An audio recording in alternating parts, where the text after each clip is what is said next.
Hello friends. अभी हमारा topic जो चल रहा है वो है डिमांड।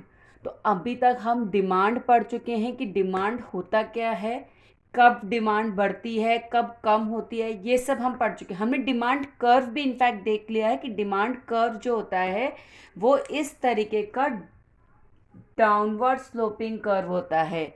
ठीक है। तो अब हमें ये जानना है कि डिमांड कर्व डाउनवर्ड स्लोपिंग क्यों होता है। तो ये जो रीज़न है वो हमारे दिमाग में आता है। हमने ये देख लिया, हमने लास्ट वीडियो जो अगर आप लोगों ने देखा है तो उसमें हमने देखा था कि डिमांड कर्व जो होता है वो डाउनवर्ड स्लोपिंग होता है। अपवर्ड स्लोपिंग अगर हम इस तरीके का कर्व बनाएंगे तो डिमांड फंक्शन की जो कुछ कंडीशंस होती हैं वो सेटिस्फाइड नहीं होती हैं। इसके लिए डिमांड कर्व जो होता है वो डाउनवर्ड स्लोपिंग होता है। लेकिन ये डाउनवर्ड स्लोपिंग ही क्यों होता है, ये बहुत क्वेश्चन आता है एग्जाम्स में। Why does the demand curve slopes downward, या फिर क्वेश्चन को इस तरीके से भी घुमा के पूछ लिया जाता है कि why there is inverse relationship between price and demand. Inverse relationship का मतलब होता है उल्टा रिलेशनशिप। मतलब प्राइस अगर बढ़ेगी तो डिमांड कम होगी, प्राइस अगर बढ़ेगी तो डिमांड कम होगी, एंड अगर प्राइस कम हो गई तो डिमांड बढ़ जाएगी आपकी। तो ये हमेशा उल्टा ही क्यों चलता है, ये इनवर्स रिलेशनशिप क्यों होता है प्राइस और डिमांड के बीच में, या फिर रीजंस क्या है लॉ ऑफ डिमांड के। अगर आपने को लॉ ऑफ डिमांड याद है तो लॉ ऑफ डिमांड ये कहता है कि जब भी आपकी प्राइस बढ़ेगी तो आपकी क्वांटिटी डिमांडेड जो होगी वो कम हो जाएगी, and vice versa, keeping all the other factors as constant. तो ये हमारा लॉ ऑफ डिमांड है जो हम लास्ट वीडियोस में भी पढ़ चुके हैं। तो ये रीजंस क्या है कि ये लॉ ऑफ डिमांड होल्ड करता है इसी तरीके से। तो ये जो सारे क्वेश्चंस हैं सबका एक ही आंसर है जो आज के वीडियो में हम डिस्कस करेंगे, जिससे जो डिमांड है वो आपको परफेक्टली पता चल जाएगी किस तरीके से बिहेव करती है और ये ऐसी ही क्यों होती है। तो आइए शुरुआत करते हैं वीडियो की। तो इन क्वेश्चंस को आप देख लीजिए, एक बार स्क्रीनशॉट लेना चाहें तो ले सकते हैं, क्योंकि इसी तरीके से जनरली ये क्वेश्चन जो होता है वो आस्क किया जाता है और इसका आंसर किस तरीके से आपको राइट करना है। आंसर जो राइट करना है वो तो बुक में मिल जाएगा, लेकिन आपको समझ में इस तरीके से आ जाएगा कि आप कभी इसको भूल नहीं पाओगे। फिर चलिए शुरुआत करते हैं। तो लॉ ऑफ डिमांड जो होता है वो ये कहता है कि अगर लॉ ऑफ डिमांड क्या कहता है कि अगर आपकी प्राइस बढ़ेगी तो क्वांटिटी डिमांडेड जो होगी वो कम होगी, करेक्ट।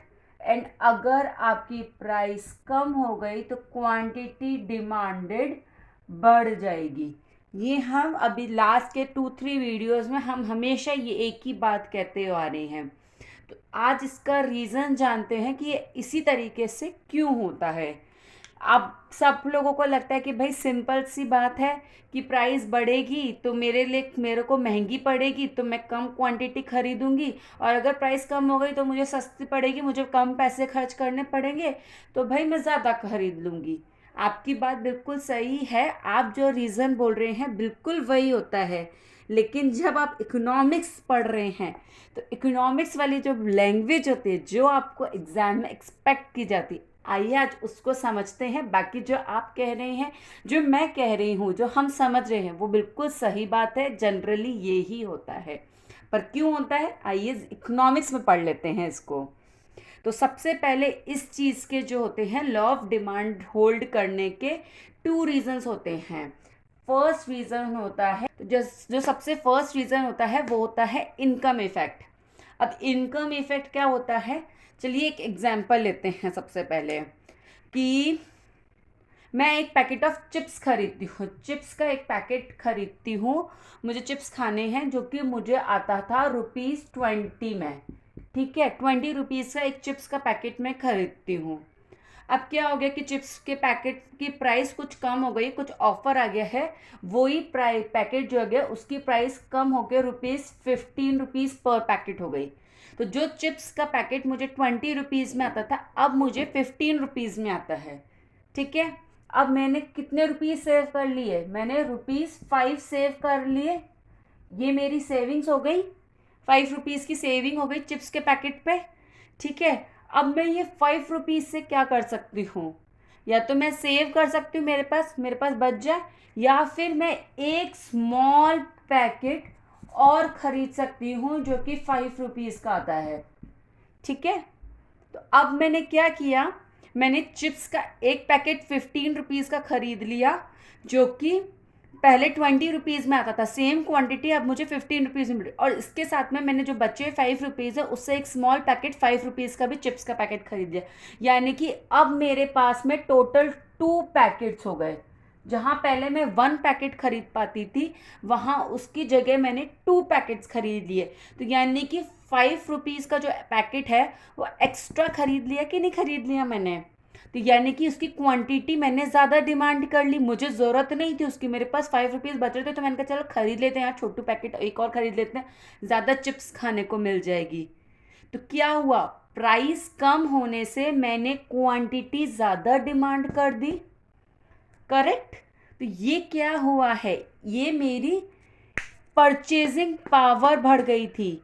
मैंने ज़्यादा पैसे खर्च नहीं किए, पहले भी मैं ₹20 खर्च कर रहे थे, अभी भी मैंने 15 + 5 करके ₹20 ही खर्च किए हैं, लेकिन मेरे ₹5 मेरे सेव हो गए थे, प्राइस कम हो गई थी। तो यानी कि मैं सेम अमाउंट ऑफ मनी यानी कि ₹20 में ही ज़्यादा क्वांटिटी परचेज कर, यानी कि प्राइस अगर कम हो जाती है किसी भी प्रोडक्ट की, तो कंज्यूमर की जो होती है वो उसकी परचेजिंग पावर और रियल इनकम उसकी बढ़ जाती है। तो प्राइस कम होती है तो परचेजिंग पावर या फिर रियल इनकम जो होती है वो उसकी बढ़ जाती है, जिसकी वजह से वो ज़्यादा क्वांटिटी परचेज कर लेता है। इस चीज़ को आप इस तरीके से भी समझ सकते हैं कि जो ₹20 का चिप्स का पैकेट था उसके लिए अब मैं ₹15 पे कर रही हूँ, मुझे एक ही पैकेट खरीदना अगर लेट से, तो यहाँ मैंने ₹5 सेव कर दिए। ठीक है, तो यानी कि मैंने कम पैसा खर्च किया तो भी मेरी रियल इनकम बढ़ गई कि नहीं बढ़ गई, मेरे ₹5 मेरे सेव हो गए। तो मैं इस ₹5 से चिप्स ना खरीद के कुछ और भी खरीद सकती हूँ, लेकिन मेरी क्वांटिटी डिमांडेड जो होगी वो बढ़ जाएगी, तो मेरी रियल इनकम बढ़ गई। उल्टा भी आप इसका देख सकते हो, अगर प्राइस बढ़ जाती है तो मेरी इसी तरीके से रियल इनकम या परचेजिंग पावर कम हो जाएगी, क्योंकि मैं उतने ही पैसे में कम क्वांटिटी परचेज कर सकती हूँ, या फिर I have to spend more to purchase the same quantity of good और कमोडिटी। तो सबसे पहले जो लॉ ऑफ डिमांड हमारा होल्ड ट्रू करता है उसका रीज़न होता है इनकम इफेक्ट। अब हम आगे बढ़ते हैं, जो हमारा नेक्स्ट पॉइंट है, नेक्स्ट रीज़न क्या होता है। तो जो नेक्स्ट पॉइंट होता है, नेक्स्ट रीज़न होता है, वो है सब्स्टिट्यूशन इफेक्ट। सब्स्टिट्यूशन इफेक्ट क्या कहता है, सब्स्टिट्यूशन इफेक्ट कहता है कि अगर किसी प्रोडक्ट की प्राइस बढ़ गई तो लोग उसके सब्स्टिट्यूट्स ढूंढते हैं। लोग क्या ढूंढते हैं, उसके सब्स्टिट्यूट्स। आप और मैं भी उसके सब्स्टिट्यूट ढूंढते हैं कि अगर किसी चीज़ की प्राइस बढ़ गई है तो चलो भाई उसके सब्स्टिट्यूट देख लेते हैं, कोई और पैकेट ऑफ चिप्स देख लेते हैं जो कि ₹20 में आ जाएगा। पहले ₹20 के चिप्स का पैकेट खरीदती थी, उसकी प्राइस बढ़ा के 25 कर दी, तो मैं सोचती हूँ कि यार ये ब्रांड का चिप्स का पैकेट ना खरीद के दूसरी ब्रांड का खरीद लेती हूँ, अब वो ₹20 का ही आता है, क्यों मैं एक्स्ट्रा ₹5 एक्स्ट्रा स्पेंड करूँ। तो यानी कि I will find out the substitutes, तो कोई ना कोई सब्स्टिट्यूट्स मैं प्रेफर करूँगी। जैसे लेट से अगर मैं ऑटो से राइड करती हूँ, मैं मेरे ऑफिस जाने के लिए ऑटो रिक्शा से राइड करके जाती हूँ, जहाँ पे मुझे पता है कि मुझे रोज़ के ₹50 खर्च करने पड़ते हैं, लेकिन ऑटो का फेयर बढ़ जाता है। जहाँ पहले मुझे ऑटो फेयर जो मेरा ₹50 आता था ऑफिस जाने का, वो अब मुझे ₹75 तक आ जाता है। तो मैंने कहा यार टू एक्सपेंसिव हो जाता है मेरे लिए, रोज़ के ₹50 बढ़ गए आने जाने के ऊपर। अरे यार मेरे ऑफिस के उधर से बस भी जाती है, सीधा जाती है, घर पहुंचा देती है, बस थोड़ा सा 10 मिनट्स एक्स्ट्रा लगेगा बस में, बट आई कैन मैनेज। तो मेरा लेकिन पैसा बच रहा है, बल्कि ₹50 जहाँ मुझे पहले मैं ₹50 देती थी, वहीं अब मैं ₹30 में लगेगा मेरा एक तरफ का, तो मेरा पैसा बच ही रहा। तो why not I switch to bus ride. तो I can switch to that ना। तो सब्स्टिट्यूट, मैंने सब्स्टिट्यूट ढूंढ लिया। मेरा ऑटो रिक्शा जहाँ महंगा पड़ रहा था वहाँ मैं अब एक सस्ते ऑल्टरनेटिव पे बस पे आ गई।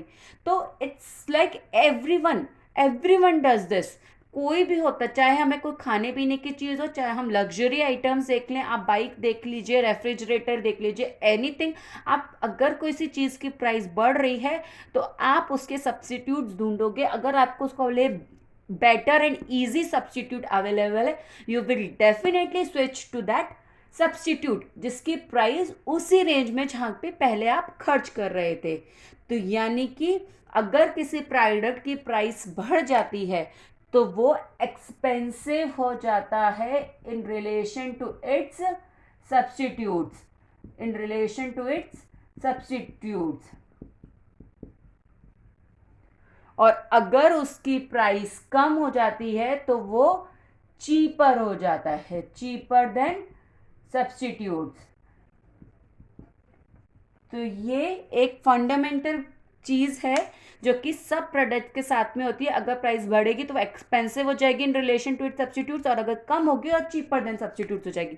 तो उस केस में लोग स्विच करेंगे, इधर से उधर कहीं ना कहीं स्विच करेंगे। अगर चीपर हो गई सब्स्टिट्यूट से तो आपकी प्रोडक्ट की डिमांड बढ़ जाएगी कि भाई लोग आपकी तरफ आ जाएंगे, और अगर महंगी हो गई तो लोग आपको छोड़ के दूसरे प्रोडक्ट परचेज करने लगेंगे जो कि कंपैरेटिवली चीप पड़ रही है देन योर प्रोडक्ट। तो इसकी वजह से क्वांटिटी डिमांडेड पे बहुत फर्क पड़ेगा। अगर आप डिमांड देख रहे हो प्रोडक्ट की तो substitution effect and income effect are the most important factors, जिसकी वजह से क्वांटिटी डिमांडेड या फिर आपका लॉ ऑफ डिमांड जो होता है वो डाउनवर्ड स्लोपिंग बिहेव करता है या फिर इनवर्स रिलेशनशिप होता है। प्राइस बढ़ेगी तो क्वांटिटी डिमांडेड कम होगी एंड वाइस वर्सा। तो ये दो मेन रीजंस हैं। अगर आपको ये समझ में आ गए तो आप लॉ ऑफ डिमांड में कभी कोई गलती नहीं करेंगे। तो होप आप लोगों को आज का वीडियो अच्छा लगा होगा। अगर इसमें कोई प्रॉब्लम है तो मुझे ज़रूर बताइएगा कमेंट्स करके। तब तक मिलते हैं नेक्स्ट वीडियो में। Stay tuned, bye bye.